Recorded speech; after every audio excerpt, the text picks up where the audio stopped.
Hello friends, नमस्कार friends. आज हम इस वीडियो में सीखने वाले हैं कि एसबीआई का केवाईसी फॉर्म किस प्रकार से यहाँ पर फिलअप करें। और साथ में फ्रेंड्स यहाँ पर एसबीआई का जो ये वाला फॉर्म है ना, ये पीडीएफ हम इसका टेलीग्राम ग्रुप पर यहाँ पर प्रोवाइड करा देंगे। ठीक है, आप वहाँ से ज्वाइन करके इस पीडीएफ को डाउनलोड कर सकते हैं ताकि आपको बैंक जाने की भी आवश्यकता ना पड़े। तो चलिए यहाँ पर देखेंगे। सबसे पहले यहाँ पर क्या बोला गया है ना, ब्रांच नेम। तो यहाँ पर ब्रांच नेम कैसे भरेंगे, जैसे कि फ्रेंड्स मान लेते हैं कि हमारा ब्रांच ना यहाँ पर बख्तियारपुर में है। तो यहाँ पर BAKH इस प्रकार से करके बख्तियारपुर यहाँ पर भर देंगे।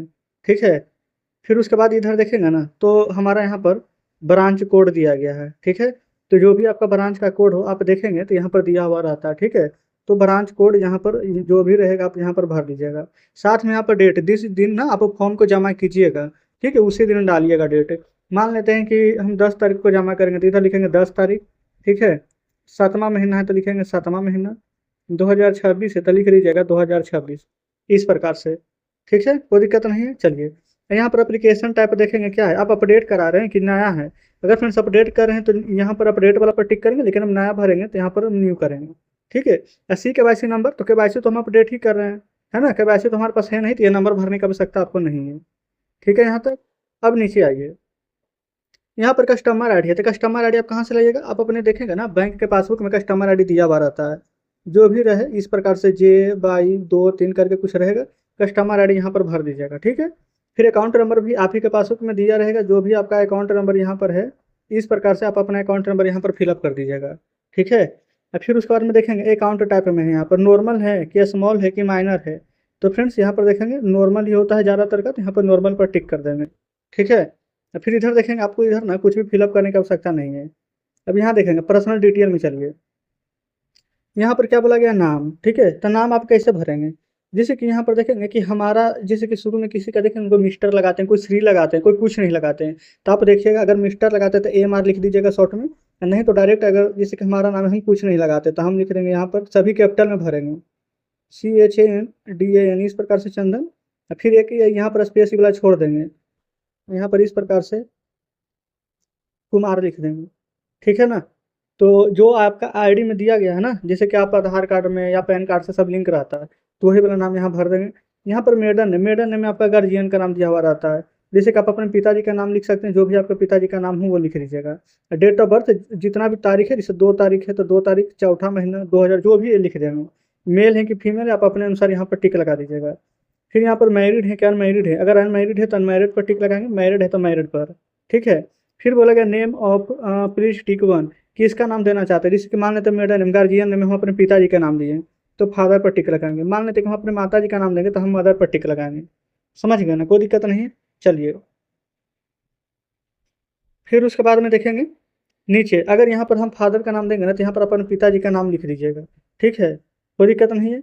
अच्छा, नीचे कब बोला गया, father is name mandatory if pan is not provide, कब, अगर आप पैन कार्ड नहीं दीजिएगा तब। अगर आप पैन कार्ड दे रहे हैं ना अपना, तो कोई दिक्कत नहीं है। ठीक है, यहाँ पर कि आपको अपना कोई जरूरी नहीं है कि पिताजी का नाम लिखना ही है। ठीक है, यहाँ पर नेम ऑफ गार्जियन, तो आप अपने पिताजी का नाम या माता जी का नाम लिख लेंगे। जैसे कि मान लेते हैं कि अपने पिताजी का नाम लिखेंगे, ठीक है ना, तो वो रिलेशनशिप गार्जियन के, मतलब कि आपके गार्जियन कौन है, जैसे माता है कि पिता है, माता है तो मदर, पिता है तो फादर। समझ गए ना। नेशनलिटी में यहाँ पर इंडियन है तो इन इंडियन पर यहाँ पर टिक कर देंगे। कंट्री नेम इंडिया है तो यहाँ लिख देंगे INDIA। ठीक है, फिर देखेंगे यहाँ पर सिटीजनशिप आप चाहें तो लिख सकते हैं, नहीं भी लिखेंगे तो कोई दिक्कत नहीं है, क्योंकि हमने यहाँ पर ना इंडियन यहाँ पर चूज कर लिया था ऑलरेडी। ऑक्यूपेशन मतलब होता है पेशा। ठीक है, आप क्या कर रहे हैं, आप स्टेट गवर्नमेंट है, सेंट्रल गवर्नमेंट है, पब्लिक सेक्टर, जिस चीज़ में भी आप काम कर रहे हैं उस पर आप यहाँ पर टिक मार देंगे। ठीक है, अपने अनुसार। फिर उसके बाद में नीचे बिजनेस के बारे में यहाँ पर दिया गया है। ठीक है, तो आप क्या यहाँ पर करते हैं, जैसे कि अगर कोई यहाँ पर स्टूडेंट होंगे तो वो तो स्टूडेंट पर ही टिक लगाएंगे, है ना। कोई अगर फीमेल होगी, अगर वो हाउस वाइफ होगी तो वो हाउस वाइफ पर टिक करेगी, है ना। तो आप देख लेंगे कि आप यहाँ पर क्या काम यहाँ पर कर रहे हैं, इतने सारे यहाँ पर ऑप्शन से दिए गए हैं। चलिए फिर यहाँ पर देखेंगे उसी के रिलेटेड यहाँ पर दिया गया है, अगर आप ऑर्गेनाइजेशन में काम कर रहे हैं तो उसका यहाँ पर डिटेल भरिए। ठीक है, फिर बिजनेस का नाम यहाँ पर भरिए, कितना मंथली कमाते हैं, सैलरी, सभी चीज़ यहाँ पर दिया गया है।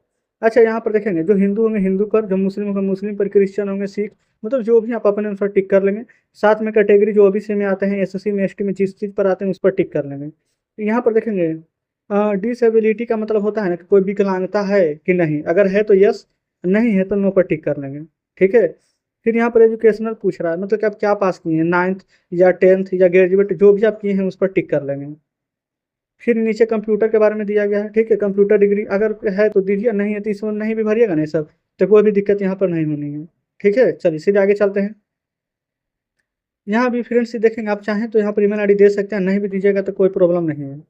ठीक है, चलिए यहाँ पर देखेंगे, हाँ एड्रेस देना जरूरी है आपको, ठीक है ना। एड्रेस यहाँ पर भर दीजिएगा। यहाँ पर इतने सारे ऑप्शन दिए गए हैं, ठीक है, रेसिडेंटल बिजनेस है, रेसिडेंटल है, बिजनेस है, रजिस्टर्ड ऑफिस है। आप अपने अनुसार यहाँ पर देख लीजिएगा। आप हम तो कहेंगे कि रेसिडेंटल पर ही टिक लगाइए, ठीक है। जो भी एड्रेस है यहाँ पर आप अपना एड्रेस, यहाँ पर गाँव, यहाँ पर कौन सा स्टेट यानी राज्य है, डिस्ट्रिक्ट, पिन कोड, इधर कंट्री नेम देखेंगे, है ना, यहाँ पर कंट्री नेम यहाँ पर भर दीजिएगा, कोई दिक्कत नहीं है। चलिए, फिर अगर ये वाला देखेंगे, अगर दोनों सेम है, ठीक है, अगर दोनों सेम है ना तो इस पर सेम वाला पर टिक कर दीजिएगा। यही वाला एड्रेस लिख लीजिएगा, अलग अलग है तो फिर अलग अलग भर लीजिएगा। अब उसके बाद में देखेंगे ना, यहाँ पर बोला गया है डेट, जिस दिन फॉर्म जमा कीजिएगा उस दिन का यहाँ पर डेट भर दीजिएगा। समझ गए ना। जो भी डॉक्यूमेंट नंबर देंगे, जैसे कि मान लेते हैं कि पैन कार्ड दिए तो पैन कार्ड का नंबर लिखेंगे, आधार कार्ड देंगे तो उसका नंबर लिखेंगे। अब यहाँ पर देखेंगे, आप क्या करेंगे ना, पासपोर्ट साइज यहाँ पर बोला गया फोटो, ठीक है, यानी कि आप अपना ना यहाँ पर एक फोटो यहाँ पर चिपका दीजिएगा। ठीक है, और उसके बाद में देखेंगे यहाँ पर क्या बोला गया है, सिग्नेचर थंब, यहाँ पर सिग्नेचर थंब करना है। अच्छा, यहाँ पर क्या करना है आपको, यहाँ पर ना हिंदी या इंग्लिश जैसे साइन करते हैं वो साइन कर देंगे। अब मान लेते हैं कि हम फॉर्म बख्तियारपुर से भर रहे हैं तो बख्तियारपुर लिखेंगे, जो पटना से भरेंगे पटना लिखेंगे, है ना। जिस दिन फॉर्म जमा कीजिएगा उस दिन का यहाँ पर डेट डाल दीजिएगा। क्लियर है। अच्छा, नीचे देखेंगे फ्रेंड्स, यहाँ पर बोला गया है ऑफिस यूज ओनली, तो इसको आप छोड़ दीजिए, कुछ भी नहीं करना, बस इतना आप भर करके यहाँ पर जमा कर दीजिए, आपका काम यहाँ पर हो जाएगा। तो उम्मीद करते हैं फ्रेंड्स कि पूरा वीडियो आपको बढ़िया से समझ में आ गया होगा कि फॉर्म यहाँ पर किस प्रकार से फिलअप किया जाना चाहिए।